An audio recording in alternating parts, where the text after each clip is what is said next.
আসসালামু আলাইকুম। অবিরাম বাংলার সংবাদে সবাইকে স্বাগত জানাচ্ছি আমি শারমিন সালাম। শুরুতেই বিআরবি কেবলস সংবাদ শিরোনাম।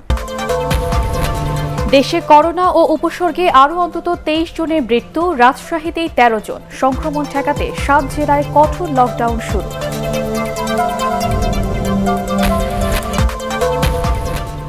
সারা দেশে 2 সপ্তাহের কঠোর লকডাউনের পরামর্শ বিশেষজ্ঞদের। স্বাস্থ্যবিধি না মানলে পরিস্থিতি নিয়ন্ত্রণের বাইরে যাওয়ার আশঙ্কা।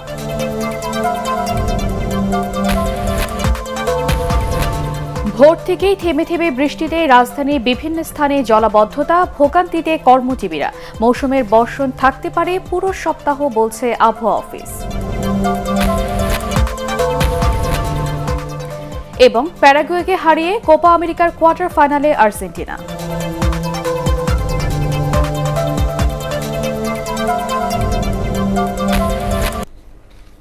শুনছিলেন বিআরবি কেবলস সংবাদ শিরোনাম। এবারে বিস্তারিত। স্বাস্থ্যবিধি মানতে নানা উদ্যোগ নেয়ার পরও দেশে করোনার প্রকোপ কমছে না। প্রতিদিন বিভিন্ন জেলাতে মৃত্যু ও সংক্রমণের হার বেড়েই চলেছে। গত 24 ঘণ্টায় সারা দেশে করোনায় আক্রান্ত হয়ে আরও 23 জনের মৃত্যুর খবর পাওয়া গেছে। রাজশাহী মেডিকেল কলেজ হাসপাতালের করোনা ওয়ার্ডে 13 জনের মৃত্যু হয়েছে। এর মধ্যে রাজশাহীর 12 এবং নাটোরের 1 জন। কুষ্টিয়ায় করোনায় মারা গেছে 3 জন। জেলায় নতুন আক্রান্ত 119 জন। সীমান্তবর্তী জেলা ঠাকুরগাঁওয়ে এই ভাইরাসে আক্রান্ত হয়ে মারা গেছে আরও 3 জন। নতুন করে সংক্রমিত হয়েছেন 69 জন। বরিশালেও 3 জন মারা যাওয়ার খবর পাওয়া গেছে, নতুন শনাক্ত 71 জন। চট্টগ্রামে 1 জনের মৃত্যু হয়েছে, শনাক্ত হয়েছে 226 জন। জামালপুরে করোনায় নতুন শনাক্ত 35 জন।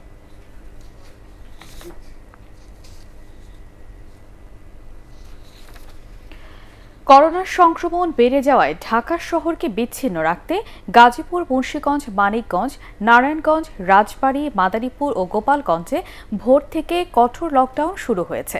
এজন্য মুন্সিগঞ্জে 10টি প্রবেশমুখে বসানো হয়েছে চেকপোস্ট।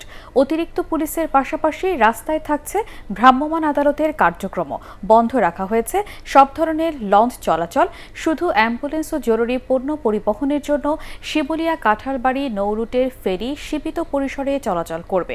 এ বিষয়ে জরুরি পদক্ষেপ নিতে এরই মধ্যে সংশ্লিষ্ট জেলা প্রশাসনকে নির্দেশ দেওয়া হয়েছে বলে জানিয়েছেন মন্ত্রিপরিষদ সচিব খন্দকার আনোয়ারুল ইসলাম। তিনি আরও জানান, লকডাউন চলাকালে এই 7 জেলায় বন্ধ থাকবে সরকারি বেসরকারি অফিস।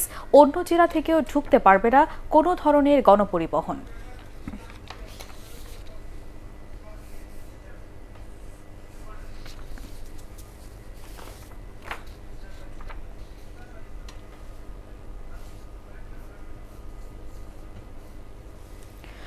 দর্শক, করোনা সংক্রমণ রোধে ঢাকাকে বিচ্ছিন্ন রাখার এই লকডাউন কার্যক্রম কেমন চলছে তা জানতে রাজধানীর গাবতলীতে আছেন আমাদের সহকর্মী একরামুল হক সায়েম।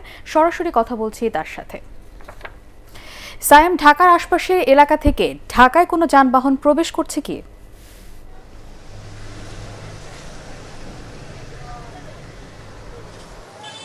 শারমিন, আপনি জানেন যে ঢাকার আশপাশের 7 জেলাকে লকডাউন করার মাধ্যমে মূলত ঢাকাকেই সারা দেশ থেকে বিচ্ছিন্ন করে দেওয়া হয়েছে। আপনি জানেন যে এই 7 জেলা হয়েই যে দূরপাল্লার বাসগুলো সেগুলো মূলত এই 7 জেলার কোনো না কোনো পথ দিয়েই চলাচল করে। আর সেজন্য পরিবহন মালিক সমিতি কিন্তু দূরপাল্লার বাস বন্ধ করে দিয়েছে। একই সাথে নৌযান চলাচলও কিন্তু বন্ধ রয়েছে।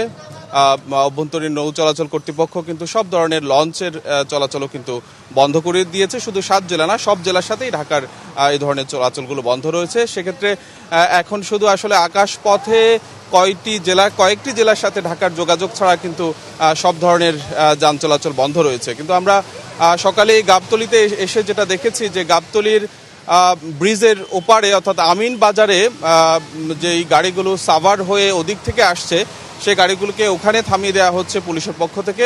এবং অনেক দূর দূরান্ত থেকে অনেকে, যেহেতু এই ঘোষণাটি হঠাৎ করে এসেছে, মানুষের আগাম প্রস্তুতি ছিল না, অনেকে ঢাকার বাইরে গিয়ে আটকে গেছেন কিংবা অনেকে ঢাকা এসেছেন, তারাও ঢাকায় আটকা পড়েছেন। তা আমরা দুই দিক থেকেই চলাচল মানুষের দেখতে পাচ্ছি নানানভাবেই। আমরা দেখেছি অনেকে ভেঙে ভেঙে গাড়ি পরিবর্তন করে পায়ে হেঁটে তারা আমিন বাজারে আসার পরে সেখান থেকে আবার এই গাবতলী ব্রিজ হয়ে এই পাশে ঢাকায় ঢুকছেন। এবং এই বৃষ্টির মধ্যেই কিন্তু নানান ভোগান্তি নিয়ে তারা ঢাকায় আসছেন। কিন্তু কোনো ধরনের যান চলাচল আমি যতক্ষণ এখানে এসেছি ঢাকার বাইরে থেকে কোনো যান চলাচল করতে আমরা দেখিনি। এবং একই সাথে এখানে যে বাস কাউন্টারগুলো রয়েছে, দূরপাল্লার যে বাস কাউন্টার, সেই বাস কাউন্টারগুলো বন্ধ রয়েছে এবং অনেকে এসে ফিরে যাচ্ছেন। অনেকে চট্টগ্রাম, ভোলা সহ বিভিন্ন জায়গায় যাওয়ার জন্য এখানে আসছেন, কিন্তু তারা ফিরে যাচ্ছেন। অনেকে অবশ্য এই ঘোষণাটি ভালো করে জানতেনও না। তো সব মিলে এখানকার অবস্থা হচ্ছে, আপনি আমার পেছনে দেখতে পাচ্ছেন যে অসংখ্য মানুষ কিন্তু পায়ে হেঁটে ঢাকায় ঢুকছেন। বিশেষ করে গাবতলী ব্রিজের ওপারে আমিন বাজারে নানানভাবে আসার পর সেখান থেকে কিন্তু পায়ে হেঁটে ঢাকায় ঢুকছেন। এখান থেকে যেই সিটির যেই পরিবহনগুলো সেগুলো কিন্তু এখানে পাচ্ছেন না। এবং এই এখানকার চেকপোস্টকে কেন্দ্র করে কিন্তু গাড়িরও বিশাল জট রয়েছে। আপনি আমার ডান পাশে হয়তো দেখতে পাচ্ছেন, এখানে কিন্তু অনেকক্ষণ ধরেই জ্যাম রয়েছে। আমরা আজকে সারাদিনই এই ঢাকার যে 7 জেলা লকডাউন করা হয়েছে, ঢাকাকে যে বিচ্ছিন্ন করা হয়েছে, এই বিষয়টি পর্যবেক্ষণ করছি। পরবর্তী সংবাদেও আপনাকে সবশেষ খবর জানাবো। শারমিন। সায়েম, আপনাকে ধন্যবাদ। করোনার সংক্রমণ বাড়তে থাকায় সারা দেশে 2 সপ্তাহের কঠোর লকডাউনের পরামর্শ বিশেষজ্ঞদের। তারা বলছেন, সীমান্ত এলাকার পাশাপাশি রাজধানী ও আশপাশের জেলাতেও বাড়ছে করোনার সংক্রমণ। সরকারি পরিসংখ্যান মতে ঢাকাতে এখনও সংক্রমণ ও মৃত্যুর হার সবচেয়ে বেশি। স্বাস্থ্যবিধি না মানলে সামনে পরিস্থিতি নিয়ন্ত্রণের বাইরে চলে যাওয়ার আশঙ্কা বিশ্লেষকদের। ইমদাদুল্লাহ বাবুর রিপোর্ট। দেশে ক্রমশই বাড়ছে করোনা সংক্রমণ। সীমান্তবর্তী জেলাগুলোয় সংক্রমণ কিছুটা কমলেও বেড়েছে অন্যান্য এলাকায়। এতে ঝুঁকিপূর্ণ হয়ে উঠেছে ঢাকা ও আশপাশের এলাকাসহ অন্তত ৪৫টি জেলা। স্বাস্থ্য অধিদপ্তরের দেয়া পরিসংখ্যান অনুযায়ী গত এক সপ্তাহে ঢাকা, বরিশাল, ময়মনসিংহ, সিলেট, চট্টগ্রাম ও রাজশাহী বিভাগে সংক্রমণের হার দ্রুত বাড়ছে। মৃত্যু হারেও পিছিয়ে নেই বিভাগগুলো।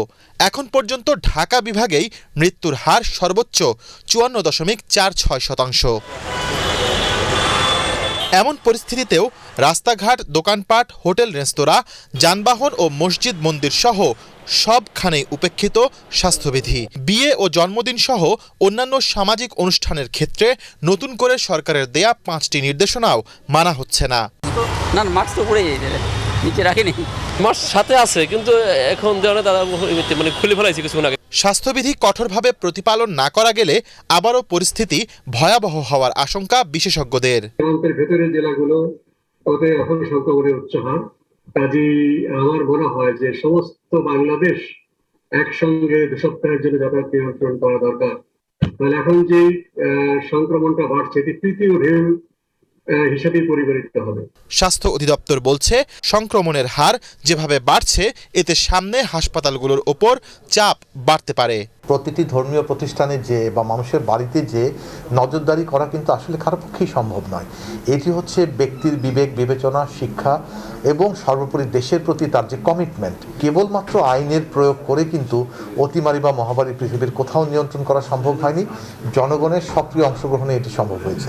এজন্য প্রয়োজন ছাড়া ঘর থেকে না বেরোতে এবং সঠিক নিয়মে স্বাস্থ্যবিধি মেনে চলতে সবাইকে অনুরোধ করেছে স্বাস্থ্য বিভাগ। ইমদাদুল্লাহ বাবু, এটিএন বাংলা, ঢাকা। নিষেধাজ্ঞার প্রায় 2 মাস পর বেনাপোল আন্তর্জাতিক চেকপোস্ট দিয়ে শর্ত সাপেক্ষে চিকিৎসার জন্য ভারত ভ্রমণের সুযোগ পাচ্ছেন বাংলাদেশিরা। গতকাল স্বরাষ্ট্র মন্ত্রণালয়ের সুরক্ষা সেবা বিভাগের ছাড়পত্র নিয়ে বেনাপোল বন্দর দিয়ে মেডিকেল ভিসায় ভারতে গেছেন 9 জন বাংলাদেশি। তাদের সেখানে কোয়ারেন্টাইনে থাকতে হচ্ছে না বলেও জানিয়েছেন ইমিগ্রেশন কর্মকর্তারা। তবে সেখান থেকে ফিরতে হলে তাদেরকে ভারতে বাংলাদেশ দূতাবাসের বিশেষ ছাড়পত্র নিতে হবে। স্বরাষ্ট্র মন্ত্রণালয়ের অনুমতি থাকলে যে কেউ ভারত যাতায়াত করতে পারবেন বলে জানিয়েছেন বেনাপোল চেকপোস্ট ইমিগ্রেশন পুলিশের ওসি আহসান হাবিব। করোনা সংক্রমণ মহামারী আকার ধারণ করায় গত 26 এপ্রিল থেকে ভারত ভ্রমণে নিষেধাজ্ঞা দেয় বাংলাদেশ। লক্ষ্মীপুর ২ আসনের উপনির্বাচনে আওয়ামী লীগের নুরউদ্দিন চৌধুরী নয়ন বেসরকারিভাবে বিজয়ী হয়েছেন। নির্বাচনে তিনি পেয়েছেন ১,২২,৫৪৭ ভোট, আর তার নিকটতম প্রতিদ্বন্দ্বী জাতীয় পার্টির শেখ ফয়জুল্লাহ শিপন পেয়েছেন ১,৮৮৬ ভোট। এর আগে মোটামুটি শান্তিপূর্ণভাবে উপনির্বাচনের ভোট গ্রহণ অনুষ্ঠিত হয়। এই নির্বাচনে বিএনপি কোনো প্রার্থী দেয়নি। কাজী শহীদুল ইসলাম পাপুল কুয়েতে অর্থ পাচার মামলায় দণ্ডপ্রাপ্ত হওয়ায় শূন্য হয় লক্ষ্মীপুর ২ আসন। ভোর থেকে শুরু হওয়া ২০ মিলিমিটারের বৃষ্টিতে রাজধানীর অলিগলিতে তৈরি হয়েছে জলাবদ্ধতা। অফিস টাইমে যানবাহনের অভাবে ভোগান্তিতে পড়েন কর্মজীবীরা। বিকল্প উপায়ে গন্তব্যে পৌঁছতে গুনছেন বাড়তি ভাড়া। আবহাওয়া অফিস বলছে থেমে থেমে বৃষ্টি হবে সারাদিন, যা অব্যাহত থাকতে পারে পুরো সপ্তাহ। শরফুল আলমের রিপোর্ট। ভোর থেকেই থেমে থেমে বৃষ্টি, টানা বর্ষণের কারণে ব্যস্ত নগরীতে সবচেয়ে বেশি ভোগান্তিতে পড়েছেন কর্মজীবীরা। অফিস সময়ে নির্দিষ্ট গন্তব্য যেতে দীর্ঘ অপেক্ষায় ছিলেন অনেকেই। প্রয়োজনীয় যানবাহনের অভাবে বৃষ্টির মধ্যেই বিকল্প উপায়ে কর্মস্থলে ছোটেন তারা। এজন্য গুনতেও হচ্ছে অতিরিক্ত ভাড়া। 15-20 মিনিট দাঁড়িয়ে আছি, গাড়ি নিয়ে অফিসে কীভাবে যাবো বুঝতে পারছি না। ডাবল ভাড়া কি ট্রিপল ভাড়া হলেও আমাদেরই যেতে হবে। আর যেটাও পাই সিটিং ভাড়া নিচ্ছে, ঠিকই ডবল ভাড়া নিচ্ছে, কিন্তু দেখা যায় লোক বেশি নিচ্ছে। বৃষ্টির কারণে কোথাও কোথাও পানি জমে তৈরি হয়েছে জলাবদ্ধতা। আবার উন্নয়ন কাজের কারণে সড়কে সৃষ্ট খনাখন্দে যানবাহনও চলছে ধীর গতিতে। এতে অনেকেই সময় মতো অফিসে পৌঁছাতে পারবেন কিনা তা নিয়েও ছিলেন শঙ্কায়। অপেক্ষা করা ছাড়া আর উপায় নেই। এত দূরে অন্য কোনো ট্রান্সপোর্ট তো আর ইউজ করার মতন এই মুহূর্তে অ্যাবিলিটি নেই। কাজে এসে আর কি আমি বসে বৃষ্টিতে আটকে গেছি। আবহাওয়া অফিস বলছে মৌসুমের এই বৃষ্টি হতে পারে আরও কয়েকদিন। বৃষ্টিটা হয়তো ঘন্টা দুয়েকের মধ্যে থেমে যেতে পারে, তবে থেমে গেলে আবার হয়তো কিছুটা বিরতি দিয়ে আবার বৃষ্টি শুরু হতে পারে। রাজধানীর পাশাপাশি এই বৃষ্টি হচ্ছে দেশের মধ্য অঞ্চলেও। শরফুল আলম, এটিএন বাংলা, ঢাকা। কোপা আমেরিকার খবর।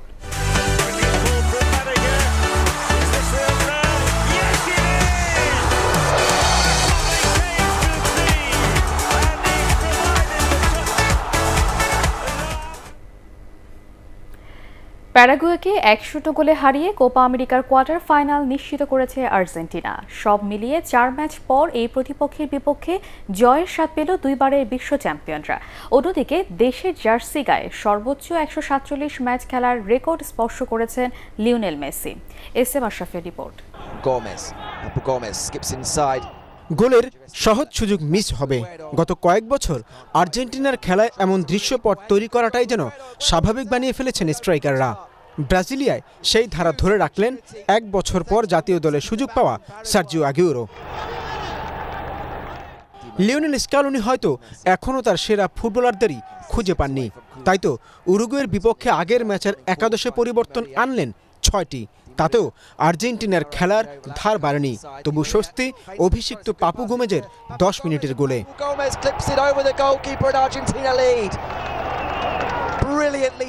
এর পরের ৮১ মিনিট গোল দেওয়ার চেয়ে গোল হজম না করার দিকেই মনোযোগ দেয় আলবিসেলেস্তা।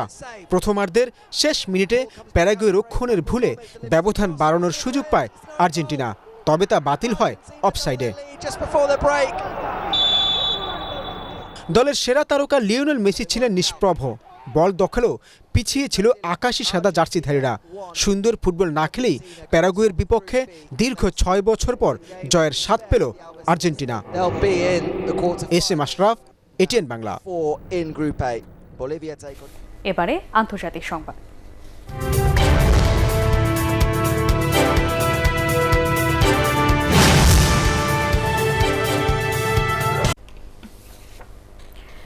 পরমাণু চুক্তি নিয়ে যুক্তরাষ্ট্রের প্রেসিডেন্ট জো বাইডেনের সঙ্গে কোনো বৈঠকে বসা হবে না বলে স্পষ্ট জানিয়ে দিয়েছেন ইরানের নবনির্বাচিত প্রেসিডেন্ট ইব্রাহিম রাইসি। এমনকি ইরানের উপর থেকে ওয়াশিংটনের সব নিষেধাজ্ঞা তুলে নিলেও নয়। গত শুক্রবার ইরানের প্রেসিডেন্ট নির্বাচনে বিপুল ভোটে জয়ী হওয়ার পর সংবাদ সম্মেলনে রাইসি একথা জানান। আগামী ৩ আগস্ট ইরানের নতুন প্রেসিডেন্ট হিসেবে শপথ নেবেন ইব্রাহিম রাইসি। সাংবাদিকদের তিনি আরও বলেন, তার বৈদেশিক নীতিতে আরব উপসাগরীয় প্রতিবেশীদের সঙ্গে ইরানের সম্পর্ক উন্নয়ন অগ্রাধিকার পাবে।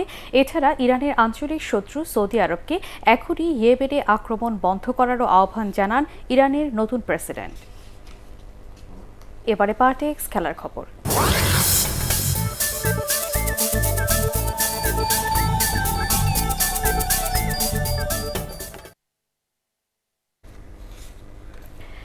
রাশিয়াকে 4-1 গোলে উড়িয়ে ইউরোর শেষ 16তে উঠেছে ডেনমার্ক।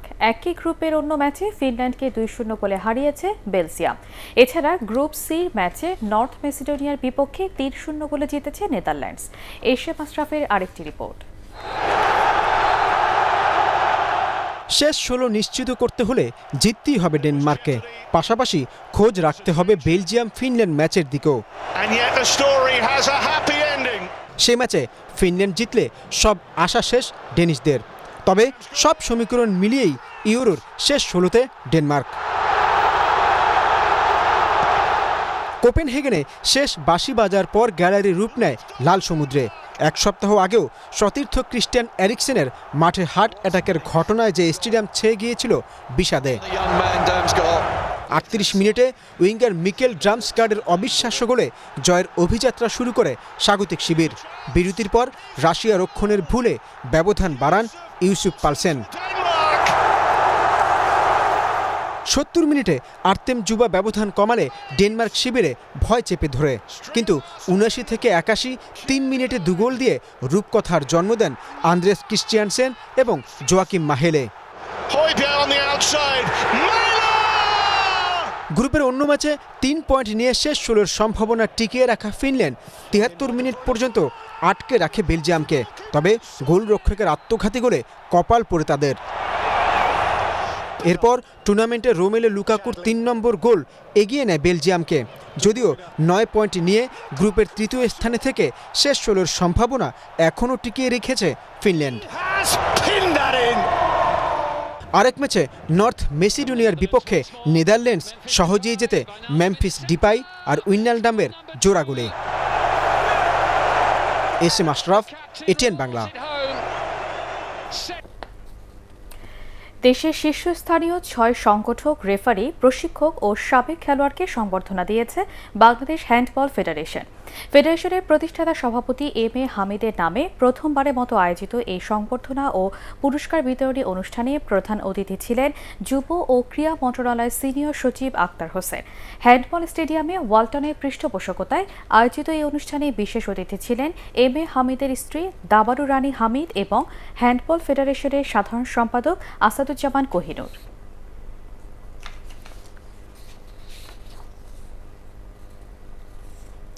শেষ করার আগে বিআরবি কেবলস সংবাদ শিরোনাম আরেকবার। দেশে করোনা উপসর্গে আরও অন্তত 23 জনের মৃত্যু, রাজশাহীতে 13 জন। সংক্রমণ ঠেকাতে 7 জেলায় কঠোর লকডাউন শুরু।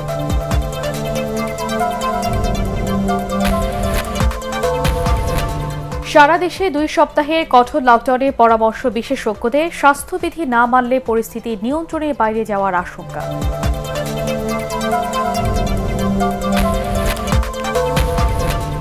ভোর থেকে থেমে থেমে বৃষ্টিতে রাজধানীর বিভিন্ন স্থানে জলাবদ্ধতা, ভোগান্তিতে কর্মজীবীরা। মৌসুমের বর্ষণ থাকতে পারে পুরো সপ্তাহ, বলছে আবহাওয়া অফিস। এবং প্যারাগুয়েকে হারিয়ে কোপা আমেরিকার কোয়ার্টার ফাইনালে আর্জেন্টিনা।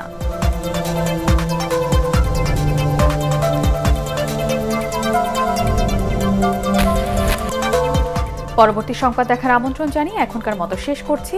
করোনা ভাইরাস থেকে নিজেকে সুরক্ষিত রাখতে মাস্ক পরুন, বারবার হাত পরিষ্কার করুন। এটিএন বাংলার সংবাদ ইউটিউবে দেখতে ব্রাউজ করুন youtube/ATN Bangla News।